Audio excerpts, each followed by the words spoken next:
Bonjour à tous. Bonjour. Aujourd'hui, une émission sur les assurances pro.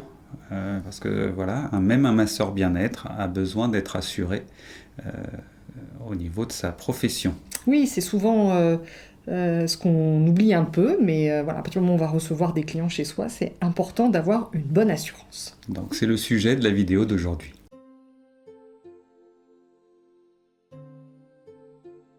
Alors bien sûr, en tant que praticien indépendant, en massage bien-être, vous avez plusieurs types d'assurances qui peuvent être nécessaires pour garantir une pratique professionnelle sûre et protégée. Il est hors de question de se lancer Sans dans un assurance. massage sans assurance Ça, c'est pro, mais quel que soit le métier, c'est pas spécifique au massage.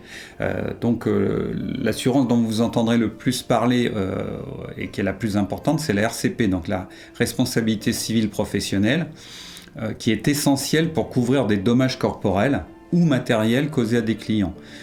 Ou même à des tiers pendant une séance de massage. Imaginez, vous êtes chez le client, il y a un enfant qui rentre, vous ouvrez la porte, il se passe un truc.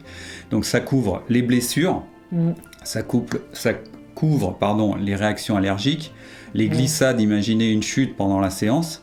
Donc voilà, c'est quand même des choses qui peuvent être graves et qui sont nécessaires. D'accord. Donc une fois qu'on sait qu'on a besoin de cette assurance, la question un peu c'est comment on fait. Donc ça va dépendre un petit peu de comment vous avez appris le massage et comment vous vous êtes formé. Vous avez les fédérations, que ce soit la FFMBE ou la FFMTR. Les deux proposent bien évidemment une assurance souvent à tarif préférentiel à leurs membres. Ils ont négocié avec la compagnie d'assurance. C'est ça. Pour tous les membres des tarifs qui peuvent être intéressants. Généralement préférentiels. Et du coup, voilà, mais pour accéder à ces fédérations, il y a des conditions, soit d'avoir été formé dans une école de la fédération, soit d'exercer des fois depuis un certain temps. Enfin, on n'y va pas comme ça. Après, bien sûr, vous allez contacter vos assureurs directement en leur demandant. L'idée, c'est de faire des devis, c'est un peu le même principe, c'est-à-dire qu'il ne faut pas hésiter à demander aux différents assureurs, voilà ma pratique, est-ce que vous m'assurez ? Alors, sachant que, je ne sais pas si ça a changé, mais à un moment, il n'y avait pas beaucoup d'assurances qui assuraient le massage. En fait, quand la loi était encore pas très claire vis-à-vis des kinés, il y avait très peu d'assurances qui acceptaient d'assurer le massage bien-être. Maintenant, ça a changé. Comme la loi a changé, on a eu pas mal d'assurances qui ont accepté de l'assurer, puis il y a un petit retour en arrière là. Ah, d'accord. C'est-à-dire qu'à nouveau, il y a des assurances qui se disent ouais, quand même, c'est pas si évident que ça, etc. Notamment aussi parce qu'on retrouve sur le marché beaucoup de gens qui n'ont pas bien été formés. Ou qui se lancent sans être formés. C'est ça. Et là, du coup, les assureurs, ils sont un peu frileux. Donc, un assureur, il vous demandera tous vos certificats professionnels pour vous assurer. Et d'ailleurs, je fais un petit complément là parce qu'on n'y pense pas souvent. Dès que vous apprenez une nouvelle technique, par exemple, j'en sais rien, vous apprenez le massage prénatal, la femme enceinte, c'est important de le signaler à votre assureur et de dire à votre assureur, de demander si c'est bien pris en charge. Parce que des fois, sur des sujets un peu particuliers, type prénatal, il peut dire « Ah non, ça par contre, moi je l'assure pas ». Ne partez pas du principe que tout est assuré. Donc, la première fois, vous envoyez tous vos certificats pour du coup qui vous assurent sur la totalité de votre prestation. Sachant que l'idéal, ça serait que dans le contrat même de l'assurance, soit noté le nom des massages, de tous les massages. Même si vous dites, oh non, moi, c'est pas la peine que je mette tout, je mets qu'un massage. Nous, notre compagnie d'assurance, elle nous a marqué la totalité des prestations que l'on fait dans l'entreprise. Et au moins, il y a pas le jour où il se passe quelque chose, on peut dire, le massage hawaïen, c'est marqué, quoi. Donc, faut vraiment ne pas hésiter à demander quelque chose de très précis dans le contrat. C'est ça. Et du coup, si vous apprenez ensuite une nouvelle technique, bien à la faire rajouter. C'est-à-dire demander à ce que le contrat soit mis à jour et qu'on intègre toutes les nouvelles techniques éventuellement que vous avez apprises. Oui, surtout qu'ils peuvent faire juste une annexe. Ils ne sont pas obligés de refaire tout le contrat, ils peuvent faire une annexe au contrat en disant que se rajoute tel massage. Exactement. Votre attestation donc, RCP, donc d'assurance, elle peut vous être demandée par une entreprise, si vous intervenez par exemple en entreprise. Oui. Elle vous sera demandée par tous les sous-traitants, c'est-à-dire que si demain vous allez faire du massage assis pour quelqu'un qu'on vous sollicite pour intervenir au nom que vous devenez sous-traitant, on vous la demandera. Donc c'est important d'avoir toujours de quoi justifier si on vous la demande. Et puis bien sûr, c'est un peu comme une voiture. On sait aujourd'hui qu'il y a des gens qui roulent sans assurance. C'est un peu à leur risque et péril. Si demain vous faites votre activité professionnelle sans être assuré, c'est exactement le même principe. Si un jour il y a un problème, là vous allez fortement le regretter. Voilà, donc ça c'était sur la partie dommages corporels, métier. Voilà. Ensuite, il y a des assurances pour votre matériel. Donc, faut protéger son matériel, ça c'est clair, mais le matériel utilisé, il peut être endommagé. Vous pouvez avoir des problèmes avec la table, des accessoires, un vol, une perte. Voilà, il faut que ça couvre donc ces différentes choses-là. Imaginez un dommage accidentel ou une perte de matériel, une table accrochée sur la galerie par exemple, et puis on la perd. Voilà. Et donc, le but c'est pas que vous rachetiez tout. Nous on vous conseille de vous assurer sur ce genre de choses, même si c'est un coût supplémentaire. Alors des fois c'est peut-être des tout en un, non? Est-ce qu'il y a des assurances? Sur le matériel, je suis pas sûre. Des fois, il y a les packs sont souvent pour le local et le métier, tu vois. Oui. C'est-à-dire qu'ils vont faire un tarif préférentiel si vous êtes... alors chez vous, ça va rentrer dans votre assurance perso, mais si vous avez un local à votre nom et que vous intervenez, souvent il y a des packs pour le local et puis pour le métier. Le vol, etc. Voilà. Après, le matériel, c'est toujours le même principe, ça vaut le coup de regarder combien ça coûte, quoi. Parce que si ça, j'en dis une bêtise... Oui, si l'assurance coûte plus cher que le matériel... Si ça coûte 30 € par mois et que, en fin de compte, au bout d'un an, vous auriez déjà pu racheter une table, le reste du matériel n'est pas si cher que ça. Par contre, si vous avez une table électrique qui coûte très cher, si vous avez, j'en sais rien, vous savez, les fours aussi qui chauffent les serviettes, vous avez beaucoup de matériel comme ça un petit peu cher, là, effectivement, ça peut valoir le coup. Il y a des assurances qui peuvent vous remplacer, remplacer rapidement le matériel que vous avez, qui a été endommagé ou qu'on vous a volé. Donc voilà, à voir, ça c'est pas... obligatoire. Ça, c'est pas obligatoire, voilà, ça va dépendre beaucoup de votre matériel et de ce que vous avez. C'est sûr que si tu as une table de massage qui coûte je sais pas combien, là, comme certains kinés, des trucs hyper design ou des trucs électriques tout, très chers, etc. Là, ça peut effectivement valoir le coup d'assurer. Après, si c'est une table à 200-300 €, par principe, après, normalement, une assurance, on donne le montant de son matériel et l'assurance, elle est en rapport avec ça. Donc, effectivement, ça peut être intéressant d'assurer ça. Bon, en 3, l'assurance contre les interruptions d'activité. Donc ça vous protège. Ça protège votre revenu en cas d'interruption de vos activités suite à un sinistre. Imaginez, vous avez un dégât des eaux chez vous. Alors ça peut être aussi, vous êtes blessé, vous êtes blessé, vous ne pouvez plus travailler. Donc c'est équipement physique et puis tout ce qui peut arriver... et qui va interrompre de façon qui vous forcée empêche de travailler, de faire votre métier activité. En fait. Ouais. Après, donc ça, c'est des assurances qui sont effectivement très intéressantes dans le sens où on n'est pas à l'abri en tant qu'indépendant à un moment d'être malade longtemps, d'être blessé, d'avoir besoin d'interrompre son activité. Le seul problème, c'est qu'elles sont très très chères. Voilà. Donc elles sont effectivement, ça vous paye pendant. Mais du coup... il faut savoir si ça vaut le coup faut vraiment... d'engager.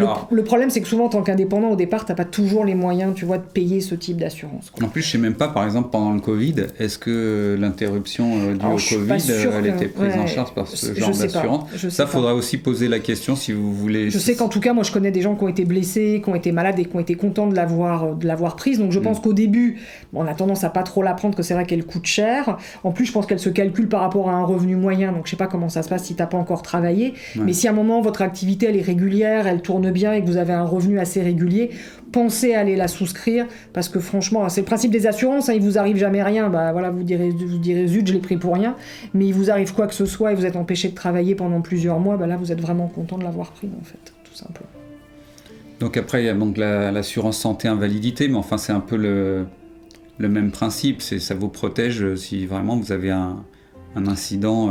Ouais, alors après, ça va plus donner les soins, ça, tu vois, je pense que ça participe aux soins. Alors ça peut refaire aussi une indemnité d'incapacité, mais c'est pas tout à fait, je crois, le même motif et les mêmes manières de déclenchement.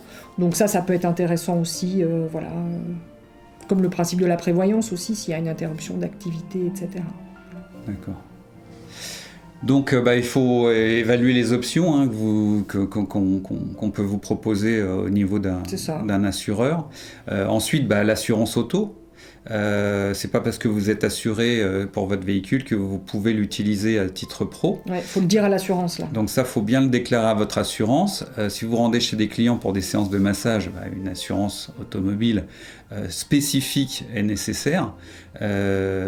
Donc voilà, renseignez-vous aussi. Ça se trouve, votre assureur vous dira non, dans le cadre de votre travail, vu que c'est juste un déplacement. Alors, on se balade avec des tables de massage. C'est ce que j'allais dire, je crois que du coup le matériel rentre en ligne de compte aussi, c'est-à-dire qu'il va vous demander si vous avez du matériel dans la voiture, etc. Donc c'est vrai que c'est bien de le signaler. Ça peut des fois majorer un peu la prime d'assurance, mais bon, ça peut être intéressant. Donc informez bien votre assureur de l'utilisation professionnelle de votre véhicule pour obtenir tout simplement une couverture appropriée. Donc, comme on l'a dit, comme tu l'as dit, avant de souscrire à ces assurances, prenez le temps de comparer les offres. Assurez-vous que les conditions et les exclusions soient en accord avec ce que vous attendez. Et évaluez si le montant de la couverture proposée est adapté à votre activité de praticien en massage bien-être indépendant. Donc on peut avoir des consultations avec des agents. Oui, on peut prendre rendez-vous avec un agent d'assurance et puis ou même si vous êtes, je prends un exemple à la Massif, vous pouvez demander un rendez-vous avec un conseiller, expliquer votre problématique et puis il va vous faire différentes propositions. C'est vraiment ça se challenge des assureurs. Voilà, les prix sont pas toujours les mêmes, donc il faut pas. Faut en discuter avec lui. Normalement, s'il est sérieux, il va vous proposer quelque chose qui sera adapté à votre activité en fonction du montant, du chiffre d'affaires, etc. C'est ça. Qu'est-ce qu'on peut dire d'autre Il y a son local, donc on l'a dit, il y a le local à assurer, donc ça c'est une assurance de local professionnel un peu classique, mais qu'est-ce qu'on fait si on travaille chez soi ? Ah oui, donc là, l'assurance habitation que vous avez, que tout le monde a. Donc là, pareil, il faut contacter votre assureur pour lui préciser que à votre domicile, vous allez exercer votre profession. C'est ça.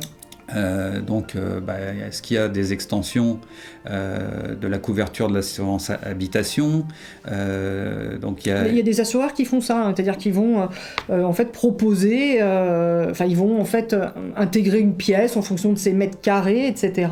Oui. Et ils vont proposer d'assurer la pièce dans le contrat habitation un peu normal en fait. D'accord. Je sais qu'il faut dire qu'on accueille du public, du coup, souvent on vous demande par où la personne va passer, tu vois, est-ce qu'elle passe par l'entrée, est-ce qu'elle machin, etc. Mais je sais que que c'est possible de l'intégrer sans prendre une assurance propre pour un local, en fait. D'accord. Donc voilà, donc après, si vous avez un local indépendant, pareil. Là, il va bien falloir l'assurer. Là, il faut assurer le local contre les fuites d'eau, les incendies. Là, il faut assurer le local de manière classique, en fait. C'est-à-dire que vraiment, ça, ils le proposent, c'est au mètre carré.